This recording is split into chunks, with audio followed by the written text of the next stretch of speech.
From Hollywood, it's time now for... Johnny Dollar. This is Abdul. Abdul? You don't know me. So?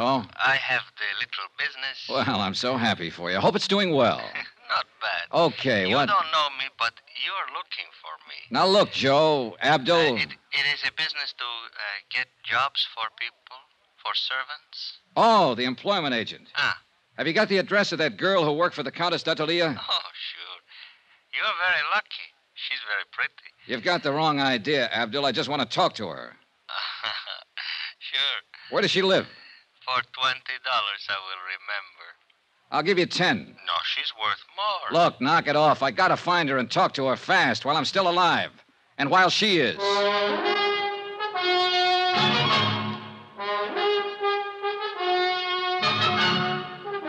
Tonight and every weekday night, Bob Bailey in the transcribed adventures of the man with the action-packed expense account, America's fabulous freelance insurance investigator. Yours truly, Johnny Dollar.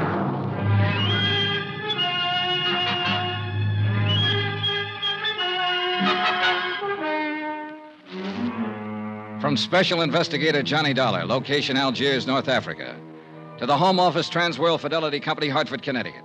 Assignment, the Lorko Diamonds matter. $100,000 worth missing. Expense account continued. Item 9, $15 even. Gratuity, tip, gift, bonus. Why kid about it? It was a bribe. To a man named Abdul for the address of a girl named Chata. An address up in the native quarter, the Casbah. But the idea wasn't romance, no matter what Abdul thought. 4 hours earlier, in the Countess d'Atalia's apartment, somebody had turned on the gas and tried to kill one or both of us. It was 9 to 1 that the somebody was Chata the servant. I wanted to ask her why. I'd put my coat on and was just on the point of leaving my hotel. I slipped a gun into my side pocket and moved over to the door. Yeah, who is it? Charlie Barrett. The guy you beat the daylights out of a couple hours ago, you know what I mean? No hard feelings, Dal. I just want to talk it over. All right, Barrett. What's on your mind? You object if I come inside? It's kind of personal, you know what I mean? Probably. All right, come on in. Much obliged. Hey, I didn't know who you were, but when we got in that little fracas, that cop told me about it afterward. Man, you really got a wallop on you. You make a fella know he's had it, you know what I mean? Is that why you're here, a postmortem on the fight? No. That's done and over. You whipped me fair and square, as far as I'm concerned. Hey, Barrett, if you've got anything to say, let's have it fast. I'm in a hurry to get out of here. Oh, well, I sure don't want to take up no more of your time than necessary. I know how it is. Of course, I'm on vacation now, but back in Chicago, I'm in the meat business. Look, Barrett, would you please... At least in a way I am. I'm in byproducts, actually. You know what they say? Use everything but the squeal. Well, I'm the fella that cans a squeal, you get it? Oh, brother. What I come here for was maybe to get it straightened out about that dame. Do you mean the Countess d'Atalia? Countess. Them titles are a dime a dozen. I can buy 'em, sell 'em like sausages. Well, what about her? Now, look, neighbor, I was figuring to come here and put it to you man to man. You know what I mean? I know what I'm beginning to think you mean. I figure when you seen my position, you'd want to do the square thing. Like anybody on the right side of the fence would. You with me, neighbor? You better drop that neighbor business. I've moved. Well, Dollar, the thing stacks up like this. Now, I already had my claim staked there before you even got in town. I got a lot of money invested in that dame.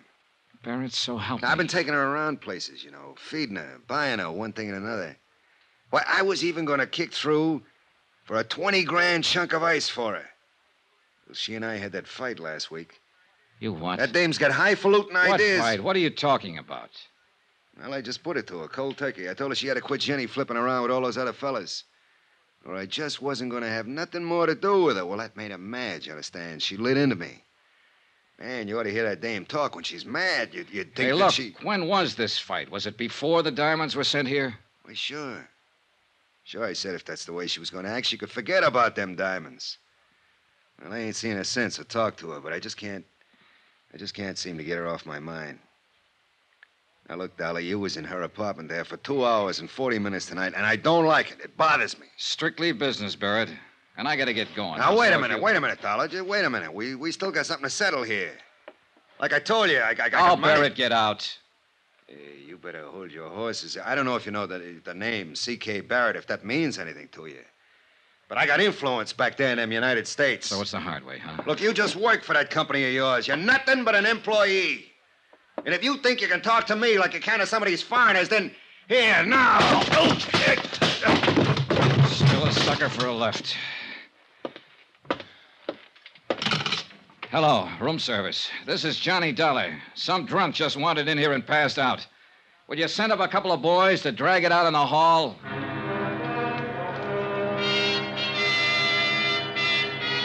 Expense account item 10, $5.30. A tip to the bellboys and taxi fare to the Casbah. The taxi dropped me off at the end of the causeway, and from there on I walked. It was late, well after midnight, but the narrow, crooked alleys were teeming with life. Some of it out in the open, some of it under cover. Small groups of people met together here and there along the cobbled streets. Men of 24 tongues and dialects. And women, too, slipped silently in and out of the dark doorways, or crouched over tables in the dim-lit cafes and coffee houses. Groups usually fell silent when I passed and stared with hostile curiosity. The Casbah, backwash of North Africa. Little known, seldom bothered, and scarcely policed. And for an outsider, especially at night, more dangerous than dynamite. The address Abdul had given me turned out to be a coffee house, but it could still be legitimate. And there was only one way to find out.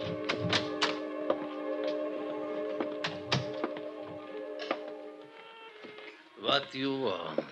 I want to see Chata. What for? Private reasons. Chata's not here. Where can I find her? Take a seat. Table in the corner. Maybe she come. I took the seat, ordered coffee, and waited. A wrinkled old Arab squatted on a rug in the middle of the room and played strange, weird melodies. Gradually, the other patrons went back to their conversations, ignoring me completely. In fact, pointedly. 20 minutes passed. The girl didn't show. You will, of course, not object, monsieur, if I take the liberty of joining you? No, sit down. Merci. So, you wish to see Chat? Yeah, that's right. Do you know her? Oui, I know her very well. Know where to find her? But naturally, monsieur, I always know where to find her. She's my woman. Oh, so you're the man they call Bobo. Oui, monsieur. The man who poisoned the diamond courier. Oh, monsieur, it is true that I gave him some wine. A little, not much. But I think perhaps it was a bad vintage. Yes, most unfortunate. It was for him. Well, perhaps it was for the best. Life is so uncertain. But I do not wish to think of such unpleasantness. Instead, let us talk about diamonds. Let's talk about killing, or attempted killing. Is Chata the one who turned on the gas in the Countess's apartment? Well, it is possible that she did that. On whose orders? It was nothing personal, monsieur. I didn't even know that you were going to be there. I see. Then you really meant to... Diamonds, monsieur. That's enough of this foolish talk of killing. All right. All right, what about the diamonds? You were sent here by the company that has insured them. Is that not correct? Yeah, that's right. And this company would like very much to recover these diamonds? That's why I'm here. C'est bien. Now, I'm told that these companies sometimes give large rewards. Agree to an arrangement of a sort? Make a deal, you mean? With no questions asked. Yes, exactly. Now, is this thing true, monsieur? Is it possible that you would... Do you have the diamonds, Bobo? Well, let us say that I'm able to direct you to their location. You could almost call that a confession. What does it matter, so long as we are in the Casbah? Oh, yeah, sure. I imagine you have been spotted all over the place. At least 30, right in this room. I am in no danger here, monsieur. Tell me something. You didn't pull off this job by yourself. Who else was in on it? I only wish to talk about the diamonds. Well, can we come to an arrangement? Bobo, I don't make deals with murderers. It is better that you do not use such words, monsieur. It's true, though, isn't it? That is not the question. It is only that I resent the insulting way Bobo! in which you... Bobo, calm down. Why you coming here? Bobo! Wait. Did you arrange for the police to come here, monsieur? I'm as surprised as you are, Bobo. Consider this matter of the deal. We will talk more at some other time, eh? Allez, go on. The patrons rushed for the doors, and in 1 minute flat, the coffee house was empty. Even the owner was gone. I was the only one left. 3 minutes later, the inspector, with a flying squad of 20 men, came bursting in from the street.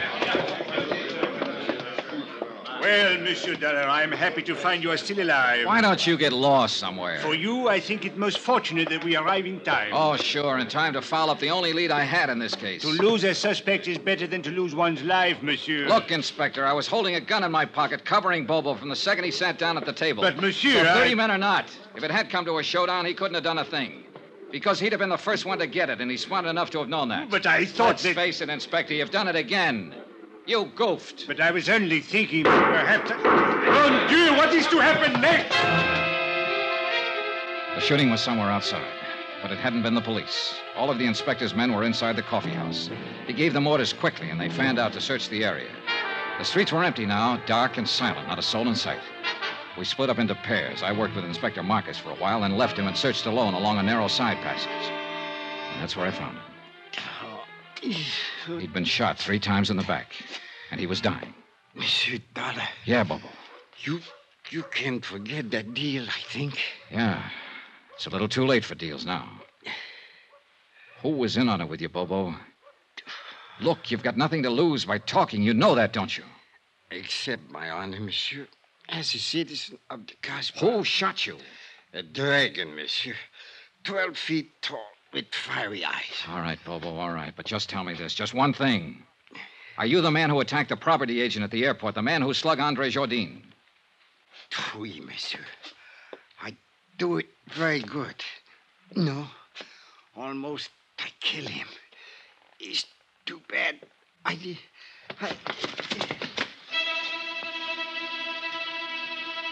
A minute or two later, Inspector Marcus came up, and we stood there looking down at the dead man lying on the stones of the alley. He was a short man, stockily built, with wide shoulders and a deep chest. It was the body of a man of action, of accomplishment. But he'd chosen to be a smuggler, dope peddler, thief, and killer. And now he had become the victim of another killer. Did he say anything, monsieur? Was he able to talk? Yeah, enough. Eh? What is it you mean, monsieur? Do you know who is guilty of this? Yeah, that's right, Inspector. I know the whole story now. The whole filthy, rotten story.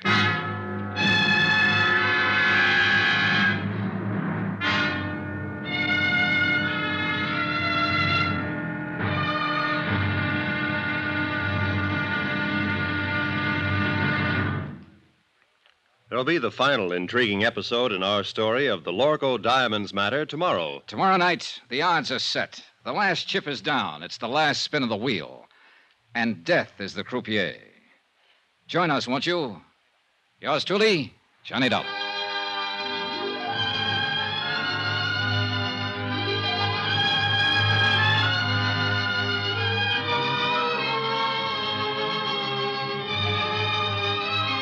Yours truly, Johnny Dollar, starring Bob Bailey, is transcribed in Hollywood. Written by Les Crutchfield, it is produced and directed by Jack Johnstone. Be sure to join us tomorrow night, same time and station, for the next exciting episode of Yours truly, Johnny Dollar. Roy Rowan speaking.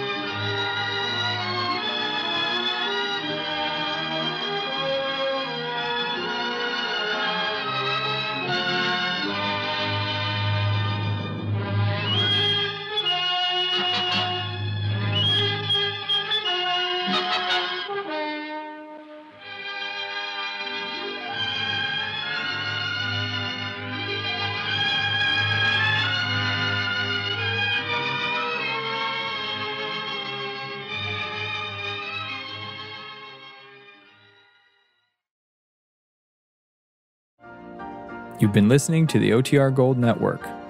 Find more classic radio at otrgold.com.